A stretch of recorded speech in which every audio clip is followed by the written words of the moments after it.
Ouvir direito? Direito. Ouvir direito. Direito. Direito. Ouvir direito? Ouvir direito. O podcast do IDEC, Instituto Brasileiro de Defesa do Consumidor. Olá, tudo bem? O IDEC vem realizando uma série de lives na internet, reunindo especialistas e convidados para discutir os temas relacionados ao direito do consumidor no contexto da pandemia. E agora você pode ouvir uma versão com os melhores momentos dessas lives aqui no podcast Ouvir Direito, pela sua plataforma favorita ou no próprio site do IDEC. Neste episódio, comer é um ato político, alimentação saudável na pandemia. Para debater esse tema, o nutricionista do IDEC, Rafael Arantes, a chefe nutricionista, ativista e apresentadora Bela Gil e a jornalista, editora do blog Comida de Verdade, Juliana Carreiro.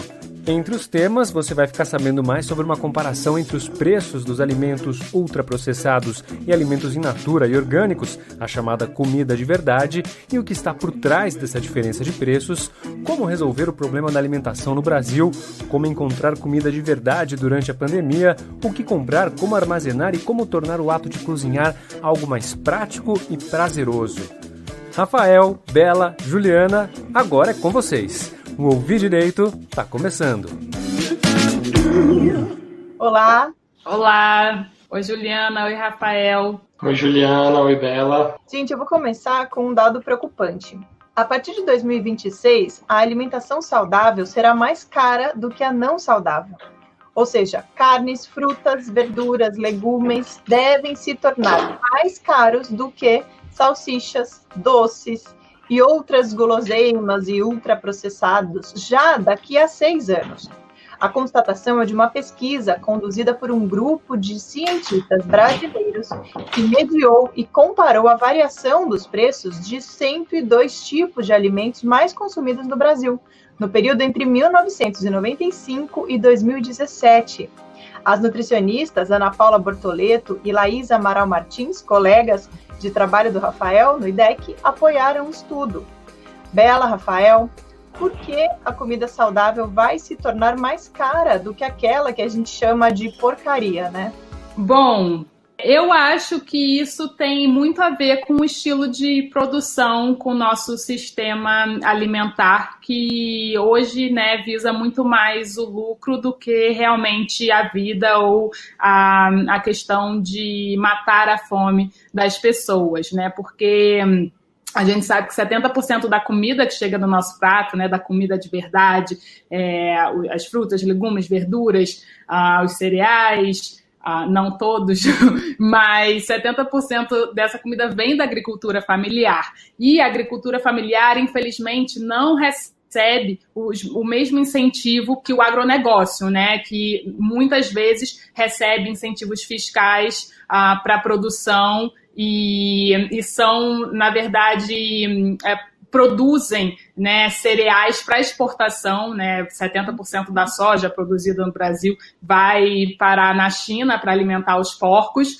e aí a gente sabe que esses produtos, né, os porcaritos, alimentos ultraprocessados e tal, a base deles são feitos desses cereais, ou soja, milho, trigo, cana-de-açúcar, que são, inclusive, as monoculturas que mais recebem, né, agrotóxicos no Brasil. Se a gente for entender o mercado de agrotóxico, 70% do agrotóxico é utilizado no milho, na soja e na cana, e no algodão também. Eu acho que é muito claro que se a gente não tiver políticas públicas para fomentar e incentivar a produção de comida de verdade, a comida porcaria, né, a comida ultraprocessada, ela vai ser mais barata por causa de todos esses incentivos, que o cereal que está na prateleira do supermercado, ele foi produzido com milho subsidiado pelo governo, e a alface, né, não teve nenhum tipo de incentivo. Então, essa é a questão, acho que é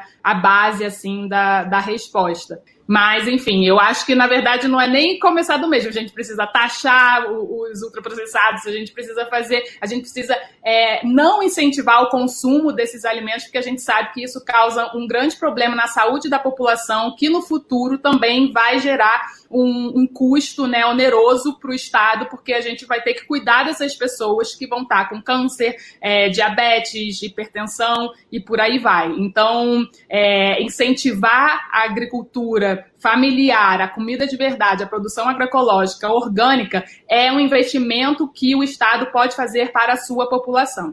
Muita gente, quando perguntada por que não come comida saudável, atribui ao preço alto, né? Então, assim, talvez o preço seja uma forma de estimular ou desestimular o consumo de alimentos saudáveis ou ultraprocessados, né?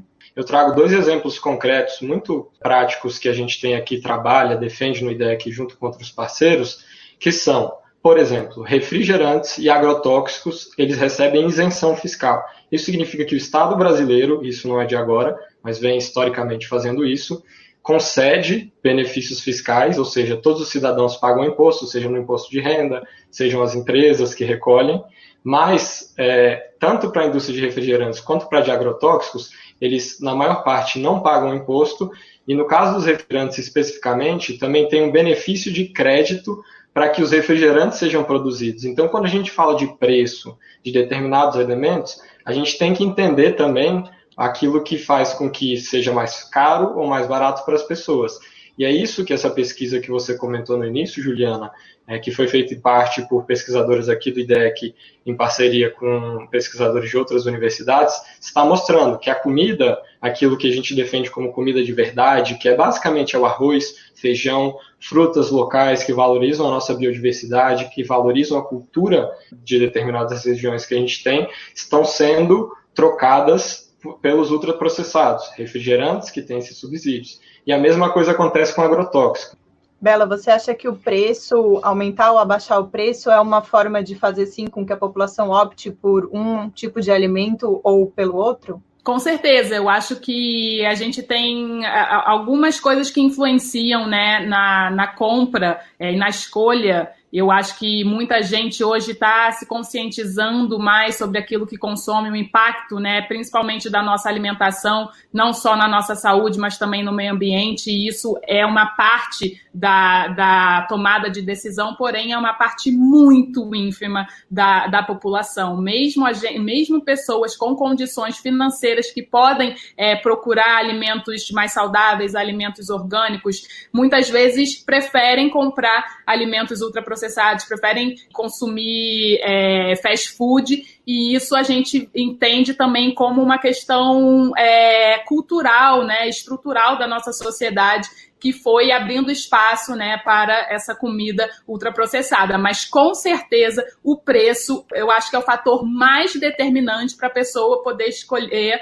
poder comprar ou não um alimento. E eu acho que a comida processada, né, ultraprocessada, é quase que injusta a forma como ela compete com a comida de verdade, em termos de acessibilidade, né, tanto o acesso físico quanto o acesso financeiro, porque, né, o acesso geográfico, que eu quero dizer. Tem uma reportagem que saiu, eu acredito que em 2016, no New York Times, falando como a indústria do junk food conquistou o Brasil. E nessa reportagem você vê claramente pessoas de baixa renda, morando em comunidades e lugares que você entende que a comida tradicional era muito forte e hoje estão consumindo produtos ultraprocessados porque bate na porta dessa pessoa um carrinho vendendo chocolate em barra, biscoito recheado, leite em pó e por aí vai. Então, eu acho que é muito injusto, né, assim, a distribuição, o acesso, o preço, né, entre um alimento e outro.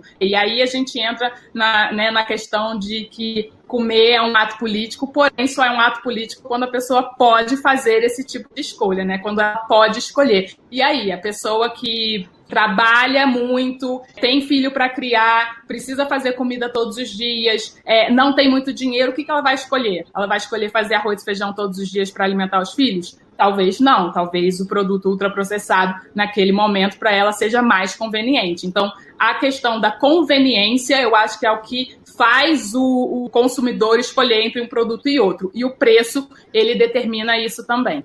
Além da propaganda, né? Você disse que que é um pouco desigual essa disputa, e entra também a propaganda. Você liga a TV, tem até na internet também diversas propagandas de produtos ultraprocessados. Você nunca vai ver uma propaganda de uma berinjela, né? De uma abobrinha, de um quiabo. E acho que daí é que entra o nosso papel de informar, olha, as escolhas que você está fazendo vão ter consequências. Se você for por esse caminho, as consequências são outras. Então, acho que é isso que a gente busca fazer aqui, né? Trazer informação para a pessoa poder se basear também nessas informações na hora de fazer suas escolhas, né, Rafael?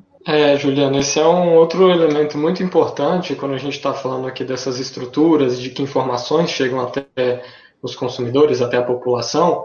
Nós aqui no IDEC temos um trabalho também, por exemplo, de uma ferramenta que chama o OPA, o Observatório da Publicidade de Alimentos, que vem justamente observando que muitas das propagandas focando os alimentos ultraprocessados, e aí tem sempre um marketing apelativo focando em crianças.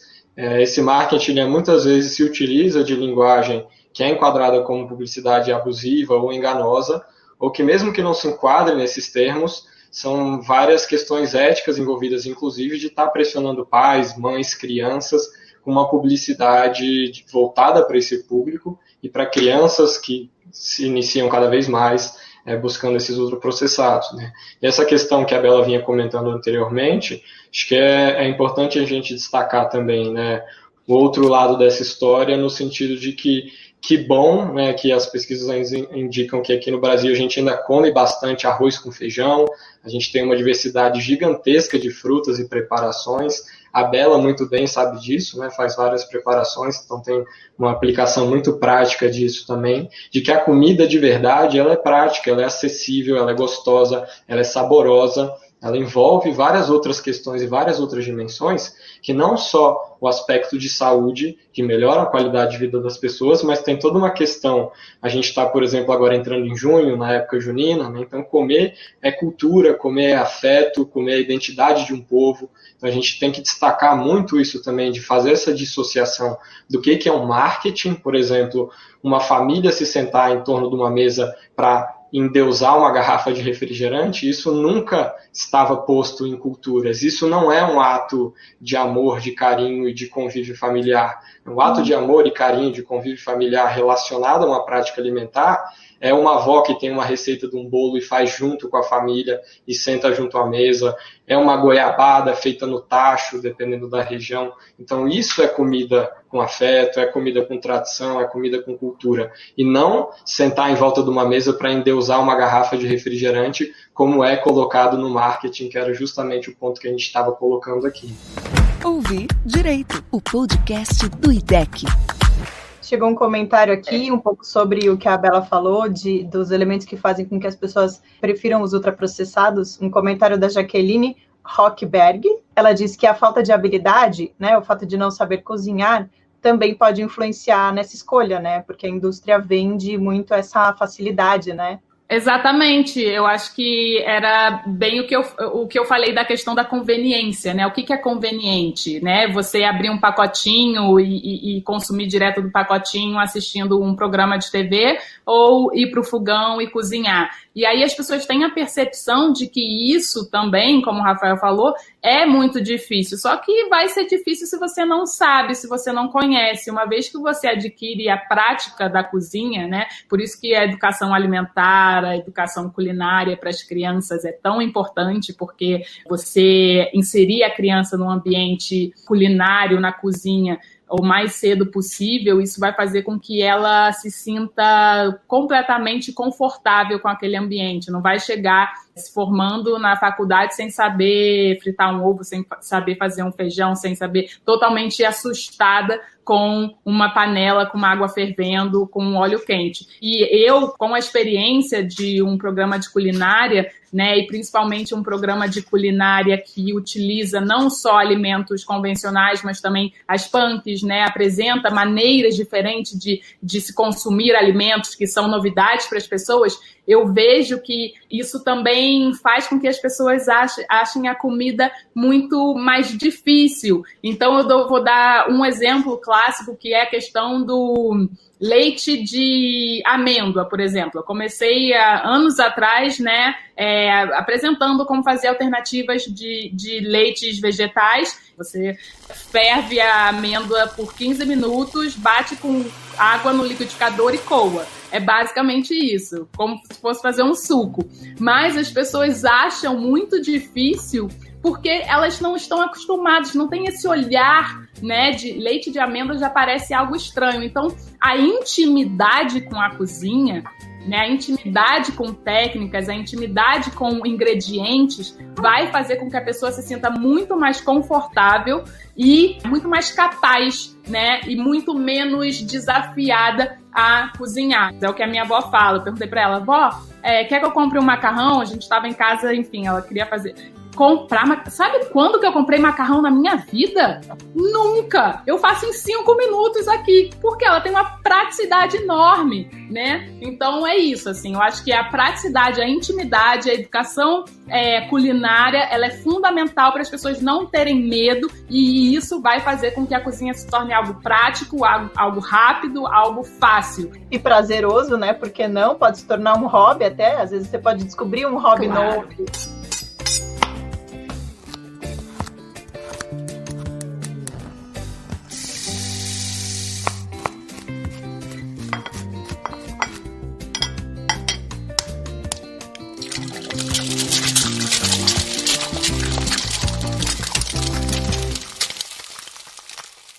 Comer orgânicos, ter a própria horta de temperos, eliminar ou reduzir carnes e laticínios, restringir processados e industrializados em nível individual pode ajudar. Mas quando a gente pensa para fora das nossas cozinhas, o que resolveria o problema da alimentação no Brasil? Mudar apenas os nossos hábitos pessoais é suficiente para realmente fazer a diferença? As mudanças individuais são fundamentais. Acho que cada um tem que fazer o seu pedacinho da coisa, né? Quem tem a possibilidade de plantar uma horta em casa, ótimo. Quem já tem acesso a esse fluxo de alimentos orgânicos agroecológicos, excelente também.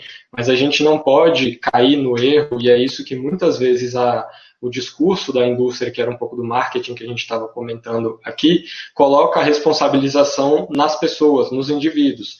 Quando a gente tem, por exemplo, que os grandes poluidores não são as pessoas, mas são as indústrias que têm práticas que são completamente prejudiciais para o meio ambiente. Quando a gente fala de saúde, a mudança que a gente observa, a gente tem que sempre conversar sobre essa questão sobre o ponto de vista das políticas públicas. Então, o Brasil, assim como outros países no mundo, vem o sobrepeso e a obesidade avançando, e nenhum país ainda foi capaz de, com uma forma única, solucionar o avanço das doenças crônicas que estão muito relacionadas aos hábitos alimentares.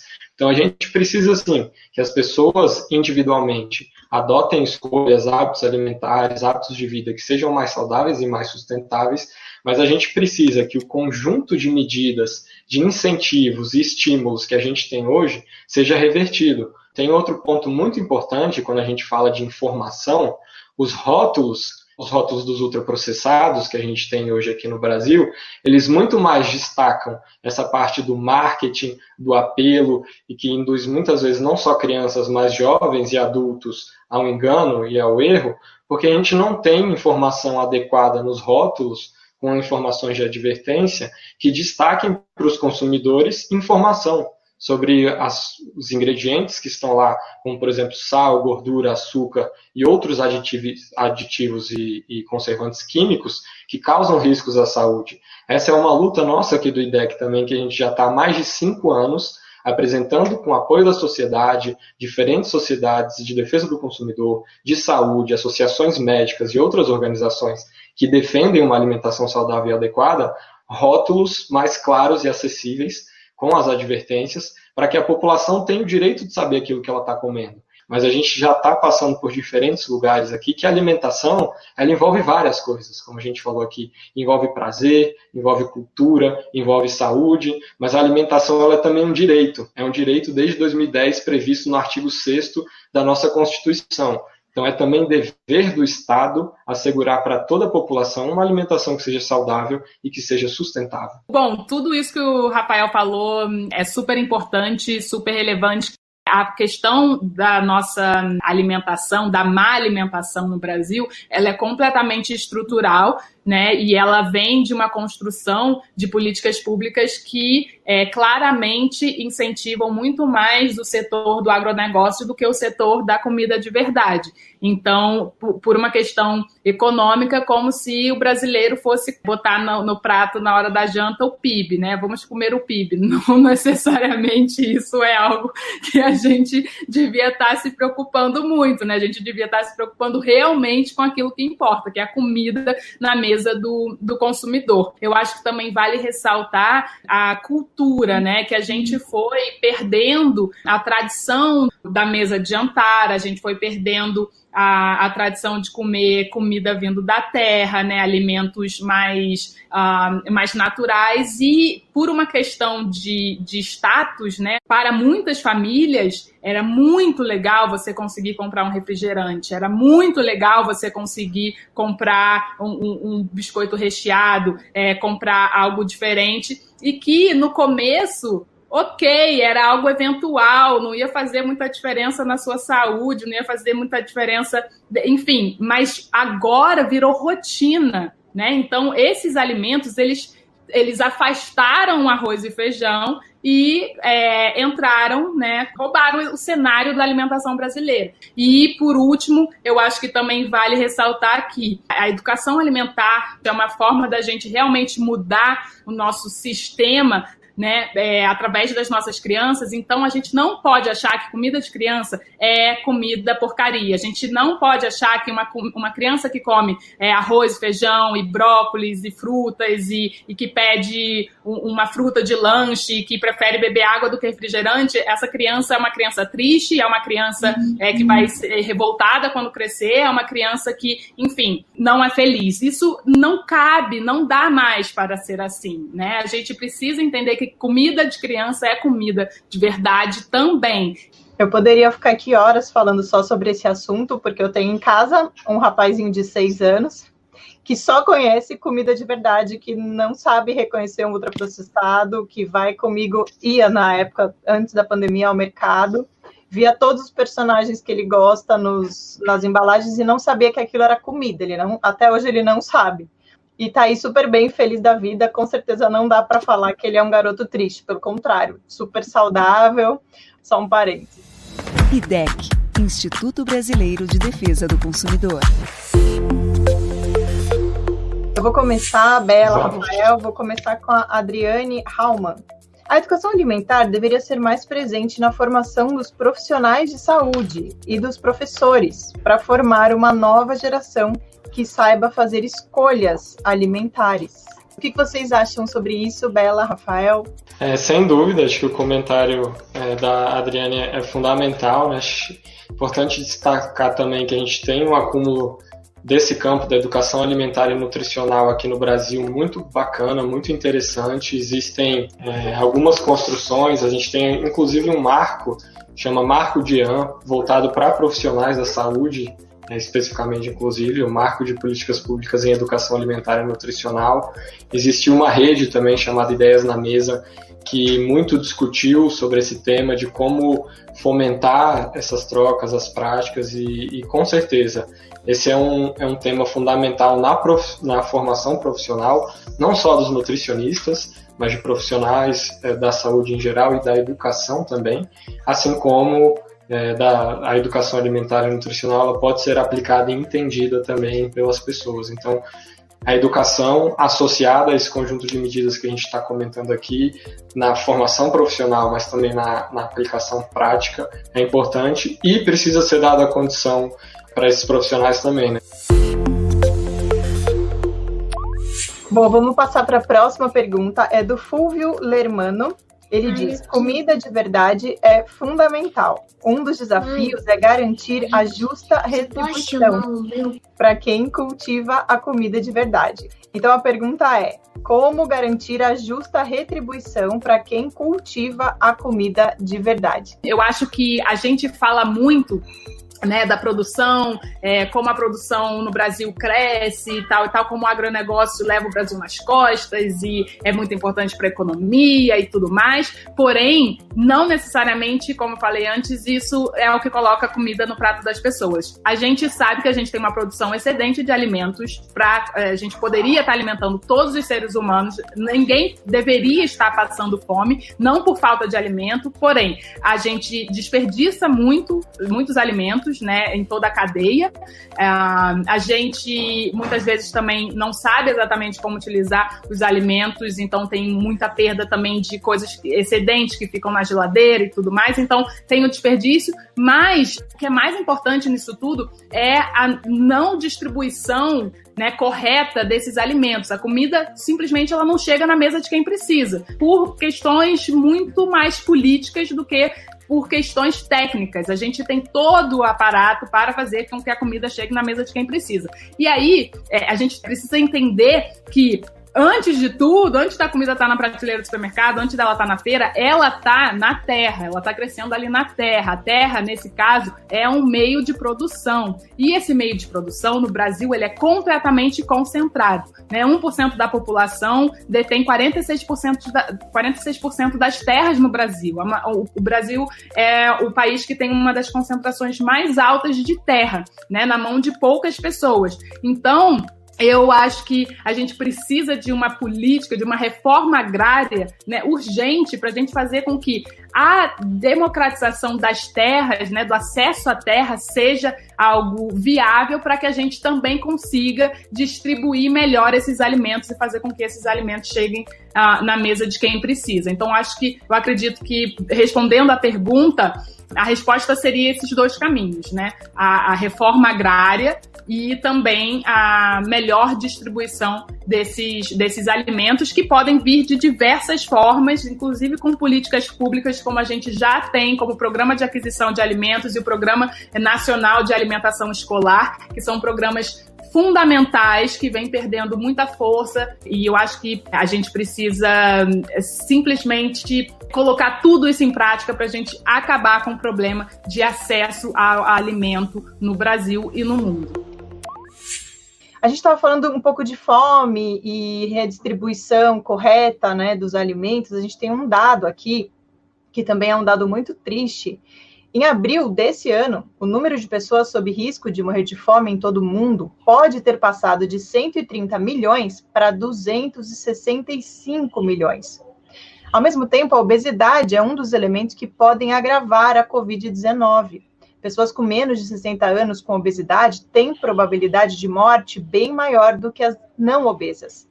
Que políticas de segurança alimentar podem ser implementadas para minimizar os impactos da crise alimentar que estamos entrando? Bom, eu começo por aqui, então, para a gente olhar, e é uma realidade que está acontecendo não só aqui no Brasil, mas no mundo, de como a gente está, ao mesmo tempo, convivendo com dois problemas extremamente severos, extremamente graves, e que, em teoria, são antagônicos, mas que estão, sim, acontecendo no mesmo lugar e no mesmo tempo, que são a volta, né, da fome e do risco de cada vez mais pessoas não tendo condições mínimas de se alimentar para garantir condições adequadas de vida, sem comprometer outras questões, como educação, saúde. Isso é um fato muito preocupante. E, ao mesmo tempo, a gente tem no Brasil e no mundo o avanço do sobrepeso e da obesidade e das doenças crônicas, né? São duas faces muito preocupantes. Aqui no Brasil, pelo menos a parte que dizia respeito à desnutrição, à subalimentação, à falta de acesso ao alimento, vinha em curvas completamente caindo, ao passo que o Brasil chegou a sair do mapa da fome, né, da FAO, mas são questões que voltam a aparecer principalmente quando a gente tem momentos de crise, a gente tem momentos de epidemia, de pandemia, são faces que a gente volta a ver de um arranjo alimentar que ele não está sendo capaz de produzir saúde e nem de garantir sustentabilidade. É esse o apontamento que a gente consegue observar. E a gente está vendo isso acontecendo na pandemia. Então, diversas famílias que perderam o emprego ou que tiveram as relações alteradas estão com falta de acesso de alimentos. e, por outro lado, essa questão que a gente já vinha comentando aqui de um sistema que vem cada vez mais oferecendo alimentos que não são saudáveis, não oferecem benefícios para a população. É importante a gente aproveitar esse período de isolamento para repensar a relação com a cozinha. Por quê? Eu acho que a pandemia, né, fazendo com que as pessoas fiquem em casa, se tornou também um convite para que elas descobrissem, né, os seus talentos na cozinha. Eu acho que as pessoas, obviamente, se sentem atraídas a consumir alimentos mais ultraprocessados e a pedir comida e tudo mais. Porém, também uma das justificativas que as pessoas tinham para não ir para a cozinha era a falta de tempo.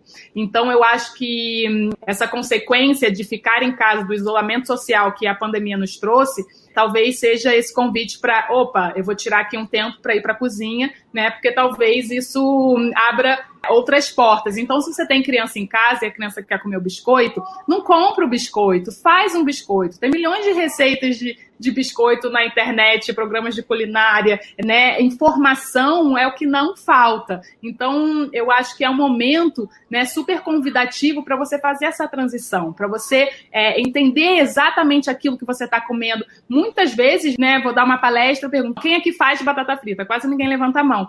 E aí, mas não necessariamente as pessoas não comem fritura, é porque elas acham que fazendo batata frita em casa, elas vão estar comendo uma fritura assim que, tipo, nossa senhora, não posso comer isso, é muito óleo, nunca vi tanto óleo na minha vida, né? Então, tem essa questão de você saber o que você está comendo. Se você fizer a sua própria batata frita, provavelmente você vai comer muito menos, porque dá trabalho também para fazer, e segundo, que você vai ver exatamente como é feito, né? Você precisa, sim, de bastante óleo para fazer batata frita. É normal, né? Da natureza da batata frita. Mas faça, porque senão a pessoa fala, não como fritura, não faço fritura, mas, né, para no sinal, compra um pacotinho de salgadinho frito e come, né? Sem saber. Então, acho que ir para a cozinha faz com que você entenda melhor a sua alimentação. E eu acho que esse isolamento social pode ser um convite mesmo para você fazer o seu bolo, fazer o seu pão, fazer o seu biscoito e por aí vai. A Juliana Gomes, ela diz, na verdade é um comentário, ela fala que ainda tem a indústria das dietas e o nutricionismo. Ela se preocupa muito com a quantidade de gente que não vê mais comida, vê nutrientes, e tem medo de comer, fica obcecado por evitar açúcar, por exemplo. Então, eu emendo um pouquinho do comentário sobre o cozinhar, né, que eu queria complementar um pouco com a Bela, já pegando um pouco das reflexões muito interessantes que a Juliana trouxe. Muito tem se visto durante a pandemia, um dos apontamentos que já tem sido colocado em relação à mudança de hábitos é que, de fato, durante a pandemia as pessoas estão cozinhando mais em casa, né? É difícil cravar ainda como que essas relações estão se dando, o que mudou ou não na alimentação, mas o que é fato é que, sim, as pessoas estão cozinhando mais em casa, assim como os pedidos de delivery aumentaram também. Então, a importância do cozinhar nesse momento e trazer outras reflexões também. Então, especialmente para os homens, que a gente, no mínimo, refletir também sobre a sobrecarga desse papel de cozinhar, que historicamente já recai sobre as mulheres. Então, da gente entender esses pedaços também sem romantizar é muito importante para a gente discutir e incentivar, né, colocar mesmo de fato para que esse momento do cozinhar seja um momento prazeroso, seja um momento para envolver a família, seja um momento para envolver as crianças, seja um momento para os homens que historicamente ficam afastados desse processo, de participar mais desse processo. É um momento importante mesmo para usar o cozinhar como uma forma de se conectar, de se alimentar melhor, e obviamente entendendo que nesse momento que a gente está de pandemia, é um momento extremamente complexo para todas as famílias e para todas as pessoas. Quando a gente fala de preço, de custo, a gente começou falando da questão do preço, é bom lembrar que se a gente está falando de refeições diárias para uma família, almoço, jantar, gente, é muito mais barato você fazer uma compra no mercado com alimentos naturais e preparar refeições para a semana do que você pedir, por exemplo, por aplicativos de entrega em restaurantes, em lanchonetes, pizzarias, enfim, não tem nem comparação o quanto você vai gastar, mas você pode ter certeza que com os alimentos naturais, preparando a sua própria comida, você vai fazer muita economia, né, Bela? Com certeza, e eu queria comentar um pouquinho o que o Rafael falou, que eu adorei, estamos aqui eu e você, Juliana, duas mulheres, mas ele trouxe essa questão da divisão de trabalho, né, um homem, então eu queria te agradecer, Rafael, por pensar nas mulheres, porque isso, inclusive, fez parte da minha tese de mestrado. Eu escrevi sobre isso, eu escrevi sobre o trabalho não remunerado feito majoritariamente pelas mulheres, que é um trabalho não reconhecido, não valorizado, não remunerado. Então, a gente precisa mudar isso, e isso influencia muito também na saúde, porque a gente sabe que a comida de verdade é uma ferramenta de prevenção para várias doenças crônicas relacionadas à dieta, né, como câncer, diabetes, obesidade, hipertensão. E a gente entende que se as pessoas pararem de cozinhar e transitarem para os ultraprocessados, como é o que está acontecendo hoje, a incidência, né, dessas doenças aumentam. E então eu acho que a gente incentivando o ato de cozinhar, comida de panela, né, comida de casa, isso é muito importante, porém não pode deixar isso cair sempre no colo, nos ombros, né, das mulheres.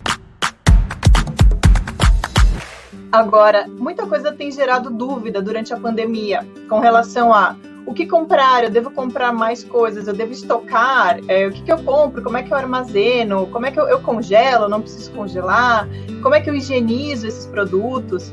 E acho que o Rafael pode falar um pouco sobre isso, porque parece que o IDEC tem um trabalho feito para esclarecer algumas dessas dúvidas, não é isso, Rafael? Exato, Juliana. A gente tem uma ferramenta, inclusive, aqui no IDEC, que tem o objetivo de auxiliar os consumidores a encontrarem alimentos mais saudáveis, mais sustentáveis durante esse período da pandemia, que é feirasorgânicas.org.br/comida de verdade. E aí, o principal é ser algo útil e prático para as pessoas que estão buscando alimentos saudáveis e com um recorte também mais sustentável durante a pandemia. Então, como colocar comida de verdade, isso tudo que a gente está falando aqui, arroz, feijão, tem o alface e o tomate, mas a gente estava num bate-papo ali também. Nessas feiras aqui, provavelmente encontra-se taioba, outras punks também, bertalha, outros alimentos que compõem essa grande biodiversidade. Entrando aqui no site que eu comentei, você pode procurar na sua cidade especificamente. Então, no momento aqui, para fins de quarentena, eu estou em Brasília, eu vou escrever Brasília aqui no navegador.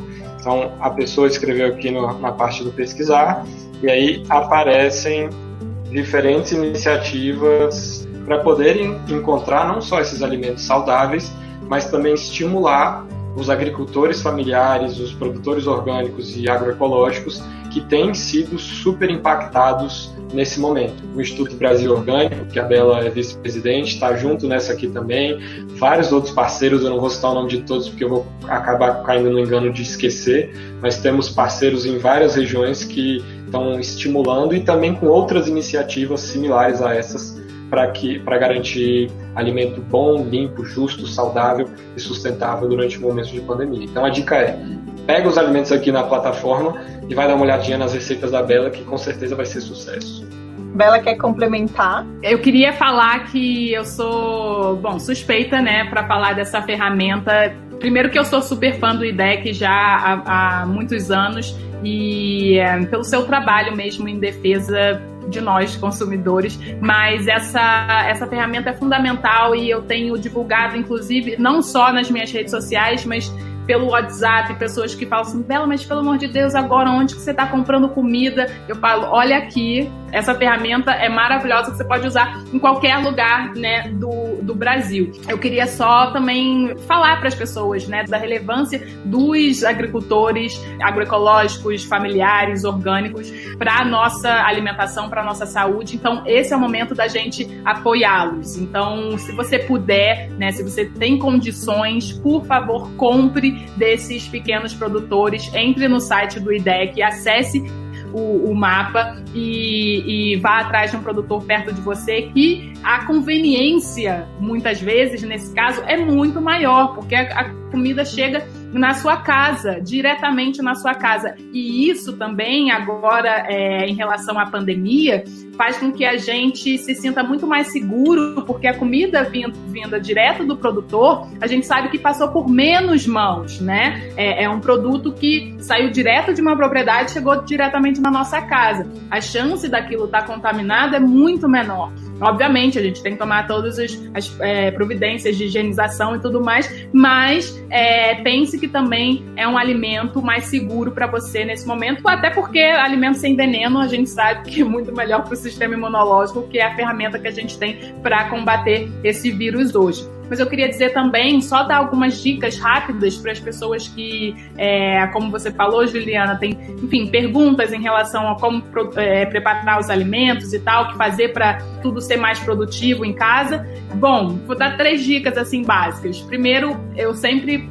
gosto de ter alho e cebola já picadinho, porque eu acho que isso facilita muito o trabalho de quem está na cozinha. Então pega a cebola, pega o alho, processa num processador de alimentos, bota num pote, né? Se você quiser pode botar azeite e aí isso dura uma semana na geladeira fácil, né? Deixa bem fechadinho para a geladeira não ficar empesteada com cheiro de alho e cebola, mas você pode usar isso durante a semana, né? Quando for fazer feijão, sopa, molho, faz uma quantidade suficiente para você poder congelar uma boa parte disso. Quando for fazer arroz, também faz uma quantidade boa, porque você come um arroz fresco num dia, no dia seguinte você pode fazer um bolinho, você pode fazer um hambúrguer, você pode fazer, enfim, diversas coisas. Eu acho que não necessariamente você precisa partir do zero todos os dias na cozinha. Você pode estar sempre abrindo a geladeira e utilizar aqueles vegetais que você deixou na geladeira de um dia para o outro, que não usou, né, já pronto, já refogadinho.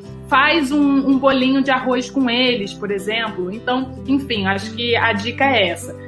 Aproveitar, usar a tecnologia, o congelador a seu favor e o processador para já deixar o pré-preparo meio pronto. Dicas valiosas, a da cebola e a do alho, acho que eu vou começar a fazer aqui em casa, porque acho que eu nunca piquei tanta cebola e amassei tanto alho na minha vida.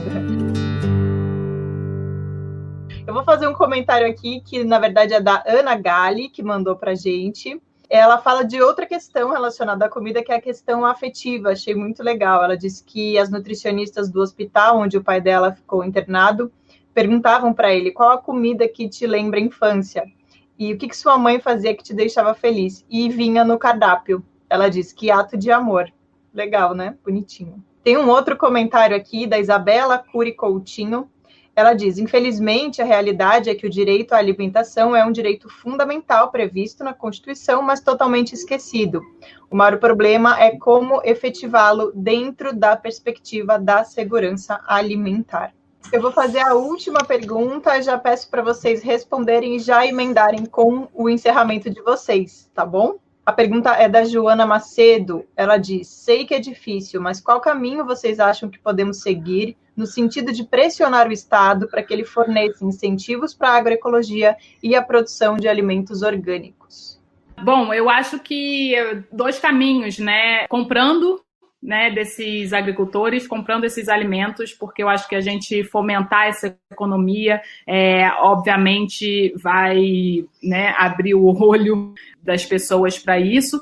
E eu acho que hoje a gente tem ferramentas, né? A gente tem as redes sociais, a gente tem a rua, a gente tem, enfim, e acho que apoiar o IDEC, apoiar o Instituto Brasil Orgânico, né, se associar a essas instituições e eu acho que isso é muito, muito importante porque são organizações de peso que fazem a diferença, que são ouvidas no Congresso, né, que têm aliados que podem realmente colocar pressão para que a gente consiga boas escolhas, né? Escolhas que estão a nosso favor, a favor da vida, a favor da alimentação saudável no nosso país. Então, eu acredito que, em primeiro lugar, é isso, né? Consumindo esses alimentos, mas falando sobre isso, discutindo, conversando com os familiares, conversando com os amigos e também apoiando o IDEC, como, por exemplo, uma iniciativa que você pode ter certeza que faz muito para que isso se torne uma realidade. Seu encerramento, Bela, suas últimas palavras. Gente, eu queria só dizer que foi realmente um prazer estar aqui, Juliana, com você e com o Rafael, dividindo esse espaço. É muito importante isso realmente para mim, assim, falar de alimentação, agroecologia, políticas públicas, como alimentar o mundo, é muito instigante, muito apaixonante. Então eu falo tudo isso de coração. Obviamente muito estudo, muita prática, muitos erros por trás, mas é algo que é realmente o que me move, né? Eu poderia estar simplesmente fazendo minhas comidas e tudo mais, mas eu não descanso se eu não souber que está todo mundo bem alimentado, com acesso ao alimento saudável. Então é isso que me move. E dizer para quem, né, tem essa oportunidade que realmente entenda que a comida que a gente coloca no prato hoje, né, vai influenciar o futuro da humanidade. A gente tem que entender os impactos das nossas escolhas, os impactos, né, na nossa saúde, mas também impactos ambientais, impactos sociais. Então, por favor, que façamos boas escolhas alimentares também. Rafael? Eu convido não só a conhecer o IDEC, mas a se associar ao IDEC, quem puder. Com R$1 por dia é possível contribuir para o trabalho dos nossos especialistas. Somos uma organização não governamental que atua com total independência e transparência, seja de governos, seja de partidos ou seja de empresas. E daí, já fazendo, acho que os últimos comentários aqui, agradecer bastante mesmo aqui essa troca com a Juliana, com a Bela. Eu agradeço muito o convite do IDEC para mediar essa conversa tão relevante, e é uma instituição super séria que eu acompanho já há muitos anos, assim como o trabalho da Bela. Então, para mim, foi uma honra. Eu lembro que quando o programa da Bela começou a passar, foi a primeira vez que eu me identifiquei, de fato, com um programa de receita na televisão, que eu consegui me ver ali, fazer as receitas em casa, que, né, o mesmo que ela fazia anteriormente. Então, foi muito legal quando você começou a falar para todo mundo o que eu gostaria de falar também. Então, para mim, realmente foi muito legal essa participação. E durante a pandemia, o site do IDEC está totalmente aberto, com todos os conteúdos à sua disposição. Obrigada por ficar com a gente até agora e um abraço virtual. Você acompanhou a versão podcast da live que o IDEC fez sobre alimentação saudável na pandemia. Em idec.com.br/ao-vivo ou na página do IDEC no YouTube, você encontra todas as lives que foram produzidas. Tem também os outros episódios do Ouvi Direito e, inclusive, 4 deles trazem o tema da alimentação, especialmente alimentação infantil. Ouça lá que vale a pena. Participaram dessa edição o Rafael Arantes, nutricionista e pesquisador do IDEC, a chefe, nutricionista, ativista e apresentadora Bela Gil e a jornalista do Estadão e editora do blog Comida de Verdade, Juliana Carreiro. Eu sou Regis Salvarani, valeu, aquele abraço, até a próxima.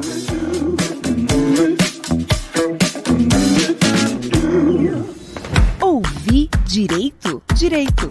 Ouvi direito. Direito. Direito. Ouvi direito? Ouvi Direito, o podcast do IDEC, Instituto Brasileiro de Defesa do Consumidor.